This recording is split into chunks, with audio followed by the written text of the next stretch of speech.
Bitcoin just had its highest monthly close ever. This is one of the most exciting times to be trading crypto, and everything looks amazing, right? Wait, why is Bitcoin down? Why is it actually falling to this support line that I drew in a previous video? Is it going to break this? And if it does, where will it fall next? Does this mean that everything is done? What about CME gaps? What about abundant August? All that answered in today's video and way more. What's up? My name is Aaron Dishner from The Better Traders, and you are watching Coin Bureau Trading. Go ahead and hit that like button, subscribe, and also share this video to help us grow to 100,000 subscribers. We are so close. First, we need to talk about price action for BTC.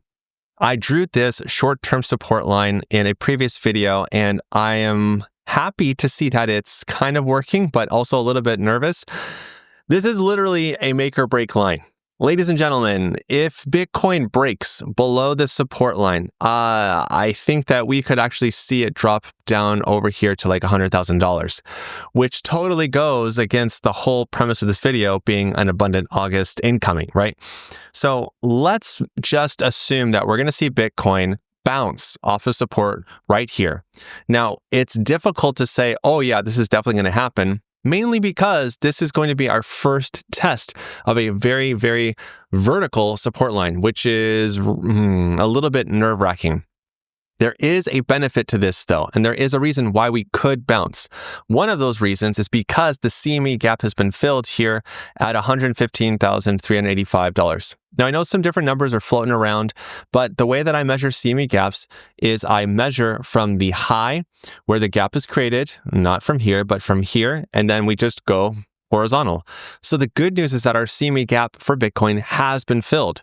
So why isn't it pumping? Well, Bitcoin has unfortunately fallen inside of the daily TBO Cloud, which means that we're basically in bearish consolidation mode, which essentially just means a lot of this sideways action, but we really don't want to see a break below this level. So let's talk about the bullish outcome first. The bullish outcome, of course, is that we get a bounce off of support, and from here, we're going to start moving up higher. How high? Well, actually, that really depends on our resistance raise. And what I mean by that is if we draw a horizontal ray, which is over here in our drawing tools, we go to horizontal ray, and we outline and mark all of these consecutively lower highs, we actually had a really good start yesterday, which I was admittedly pretty happy about. Yesterday on Thursday, the last day of July, we saw this previous high from the 30th of July wicked, which means it's taken out, which is a good sign. Why is this such a big deal? Why am I paying so much attention to this? Well, this is essentially the same kind of setup that we saw back over here in May and in June, doing the same exact thing with horizontal rays. If we mark these sequentially lower highs, eventually what happens is the price of Bitcoin shoots up here on the 2nd of July. On the 3rd of July, it takes out a couple of these, and then the big move happens here on July 9th. Once July 9th happens, we see a big move that takes out the topmost one, and then the next day, fireworks, literally, 6 days after the 4th of July. So why is this such a big deal? These current resistance rays, these give us topside targets, which I do believe will create a short squeeze to the upside, just like the last one did. So the bullish scenario right now is the fact that we've closed the CME gap. We see a bounce off of this support level. Hopefully we don't even touch it. I'd rather just bounce from here. And we see the price of Bitcoin go up higher. Even though we still have 19 hours left in today's candle, one other possible thing that we can look at here, and again, it's a very big stretch to call this a hammer, but I know that Dan, my co-host, loves Japanese candlesticks, and if we happen to see Bitcoin freeze right here, it's a really small hammer, but it's still a hammer. And a hammer is a type of Japanese reversal, or rather a Japanese candlestick reversal symbol.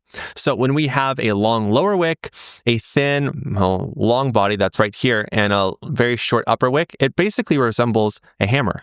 So this is actually the same kind of setup that I used to identify a hammer setup on pump before it actually pumped, even though it went back down, but it did move up higher.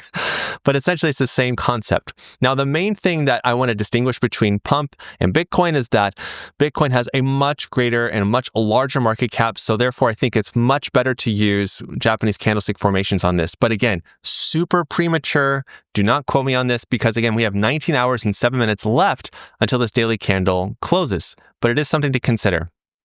Now, let's again assume that we have this level here, right? So this is treated as support, which is great, and we see a nice bullish bounce up higher.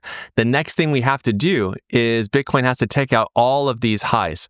And let's be real, we have a lot of short squeeze liquidation powder up here. Basically, what we need right now is an ignition. We need some sort of match to see a nice green move up because all of the gasoline is ready and primed. All we need to do is have a little backdraft scenario. You guys remember that movie from the 90s? We just need a little bit of a flame and then open the door and then we're going to see Bitcoin absolutely flush all of these shorts out. Because look, you can see the successively lower highs. So these are all targets for us. So again, the bullish scenario is we just break above this level and we actually go way up higher. How much higher? Actually up here to like 139K is where I think we're headed next.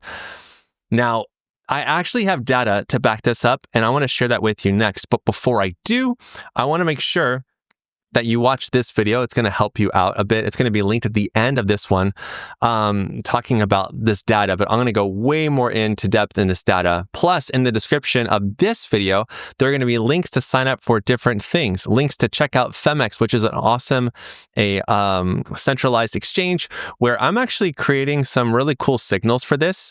And I'm really excited. They're not ready yet, but they're almost ready.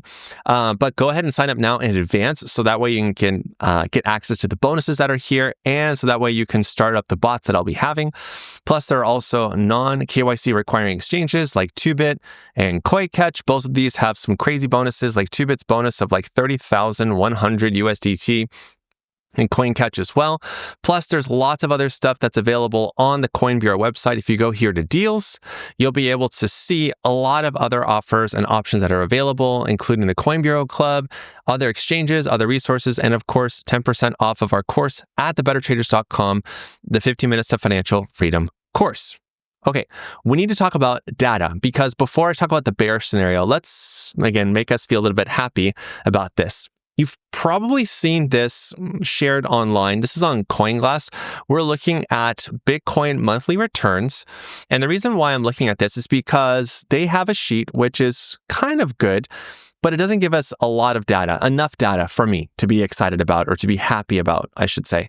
But the main thing I see floating around, and this is exactly what I talked about in that previous video, is that the performance for August is actually good. It's actually, well, let me say it differently. It's actually not good, but right now, this year, it's good. And this data, again, I don't like it. That's why we're going to use my sheet. This is the Crypto Historical Monthly Performance Sheet, or the CHMP sheet for short. This is available in the Better Traders Club. It's not part of the Coin Bureau Club, but I wanted to share this with you guys anyway, so that way you can kind of get an idea of what this is, what it means, how to interpret it, and you can apply the same kind of thinking to what's available for free on Coinglass, but again, this one's better in my opinion. Now, the one thing that stands out between mine and this one is that Coinglass only goes to 2013. I don't know why, because the earliest data I have for Bitcoin is back over here, January 2011.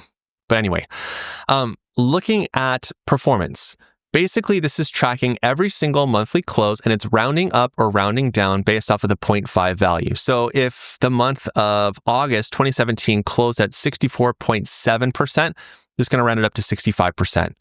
If we saw 2016, this one closed at negative 8.2%, then we're going to round it to negative 8. You get the idea. The one thing to keep in mind is that while we will see wildly different performance month over month, there are some patterns that we can identify. And the biggest patterns that we can see is actually over here on the right-hand side. I'm going to make this a little bit bigger just so that you can see what I'm talking about.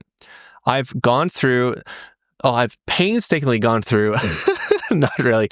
I just used a couple of formulas, but this is really interesting. What you'll see here is actually a very, very strong pattern. Let me zoom out just a little bit so we can see all the data. Cool. I've counted all of the green months and all the red months ever since Bitcoin's inception. So from January, at least from charting, so January 2011. What we can see here is that we have a pattern. Focus more on the red months for now. I'm not trying to freak you out, just focus more on the red months. So back over here in this year, which was 2014, we saw 8 out of 12 months being red. So we can pretty much guarantee that's a bear market year. And the next big red one we see is over here. Can you guess this year? 2018, 4 years later. And then the next big red one over here. Can you guess that year? Yeah, that's 2022.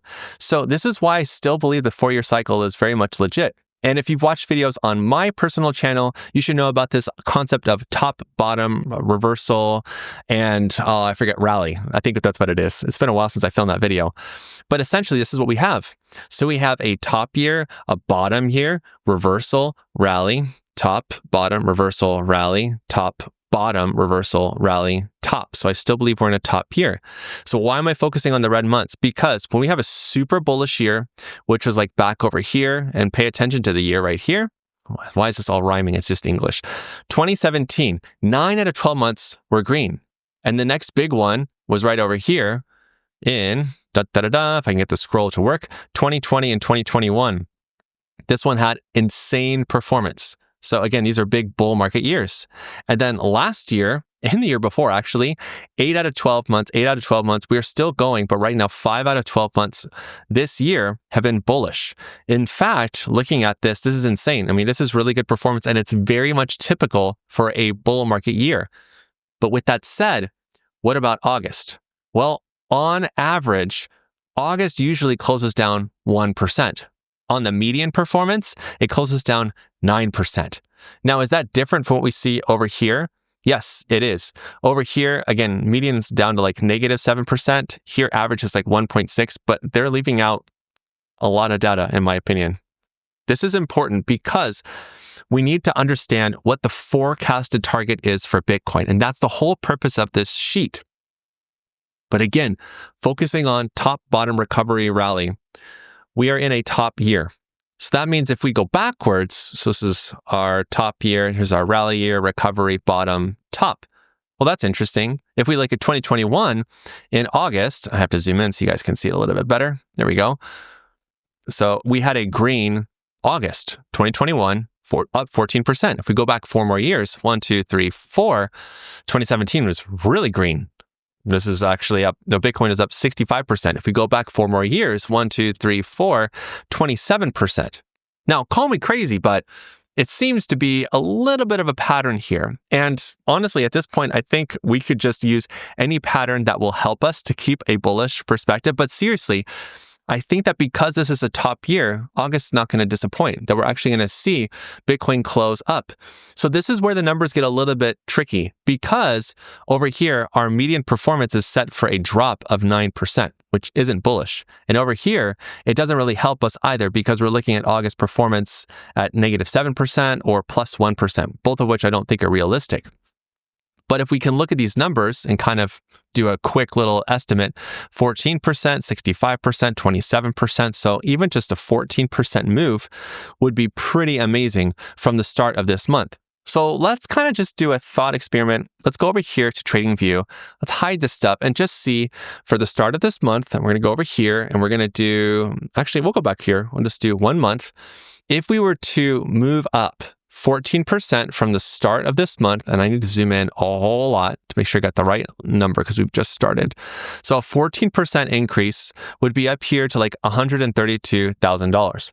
It's not that bad. And again, this is on the very conservative side based off of previous years and their estimates. So 4 years ago, 14%, 65%, no. There comes a point with this data where a lot of it, not that it's invalidated, but we have to kind of chalk this up to Bitcoin being an immature market. Let's be real. When's the last time we saw Bitcoin pull 351% in a month? That doesn't really happen, mainly because Bitcoin has matured so much. You're going to see a lot of very thick green colors up here and also dark red colors, which keep happening because bear markets are still going to be bear markets. But our greens just aren't as bright anymore. Yes, we will have some standout months that are incredible, but 61%, 68, 65%, those days are long gone. So if things were to get really crazy, it seems to me like a good number would probably be around 20 to 30%. Again, this is being very generous and super duper estimating right now. But let's just say it's a 20% move. Well, a 20% move actually plots us right at that target that I have here, just under 139K. And that target, by the way, comes from these Fibonacci extensions from January to April 2025, and it gives us a target of 139. Now, again, I'm going on a big limb saying that this is going to happen. I don't really know what's going to happen this month. And I'm basing everything I'm sharing with you off of this sheet, off of historical data. But there's one more thing I want to share with you in this video that a lot of you just missed out on because you thought I was done. I'm not done. This is why you watch all the way to the end.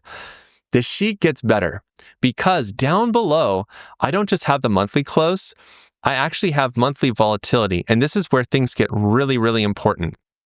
Monthly volatility is a measurement of the lower wick to the upper wick for each month. So this is where we're going to see some crazy numbers. Note, the green numbers are always going to be over, well, they can be over 100, but we will never see a red number here greater than 100 because charts can only go down 99%, right? And this is per month. So for example, last month, July, we saw the median projected volatility of 28% and the average volatility projected at 17%. And in reality, we saw 17%. What does that mean? Well, if we go back over here to the 1 month time frame, we measure volatility. Well, I measure volatility based off of the low to the high, which gives us 17%. Why do I do this? Well, when I look at volatility, especially historical volatility, and again, measuring from the low to the high, it gives me an expectation of how crazy things could get for the current month. Now, given that we have a mixed bag right now with average and median, but still looking at like 23%, give or take, in that volatility, and if we're looking at 9%, yeah, that's possible. But let's focus again on the green months like we did before. So if we look at 2021, August, 35%. 4 years before that, 80%. 4 years before that, 40%. So it seems like 40% volatility seems legit. So if we were to say, okay, from the open to the close, we're going to get 20%. And again, this is going out on a huge limb. And if we close up green, then the volatility will be measured green. But let's say that Bitcoin actually drops down here to 110%, $110,000. But it also spikes all the way up here, 30% to 144, and then it closes at 139. That's essentially how volatility is measured. So I take the wick, the lower wick to the upper wick to measure volatility, which will always be a bigger number than the monthly close that's projected.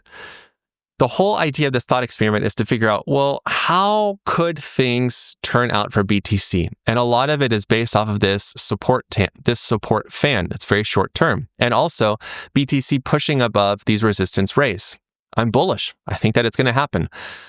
But what if it doesn't? Yeah, I know. You didn't want me to talk about that, did you? Maybe some of you did, but a lot of you didn't, I'm sure. The reality is that if Bitcoin breaks below this level, it will be very bad and we'll probably see a very fast drop.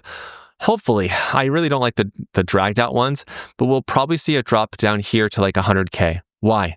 Well, if we take our 2025 fibs, this is our 786 level. And if we look at previous price action back over here for BTC in June, we see this price actually being respected back here actually in May. Then we see another test down here in June. On June the 5th, we see another test of it. Actually, it closes right there on June 22nd, opens on it on the 23rd of June. I don't expect Bitcoin necessarily, again, this is the doomsday bearish scenario where we see Bitcoin fall in total like 14%. I don't think it would fall down to this lower wick. I don't even know if it'll go down this far just because of how bullish it's been. But again, it does have a fair value gap.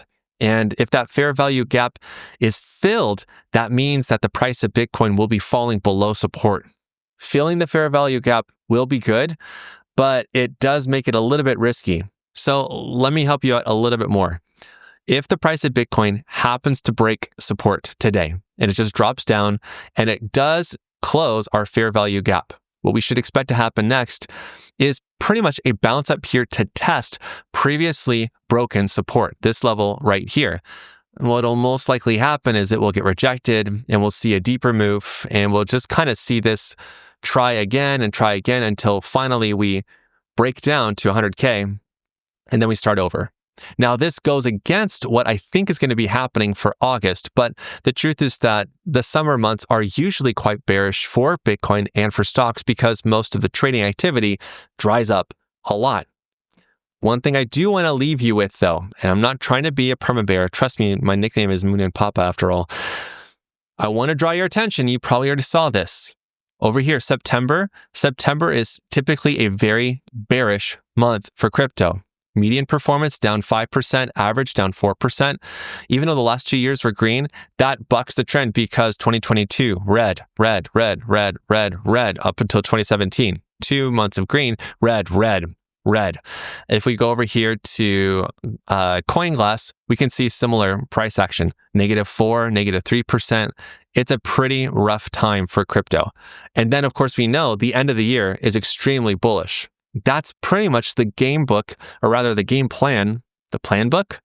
It's the planner that I'm expecting for crypto from here until the top in November. Now, there are some possible signs that we could be extending the bull market, but again, having a reasonable target of a meager $173,000 in November doesn't seem that crazy right now, given the price action, right? Anything that goes above that and beyond that timeline is a gift. And I'm happy to have another nice gift, which is amazing. And it will mean that everything will pump higher and harder.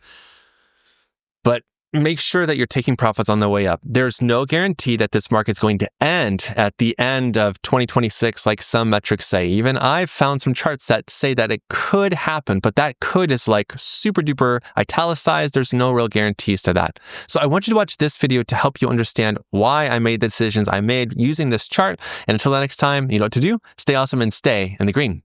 Peace.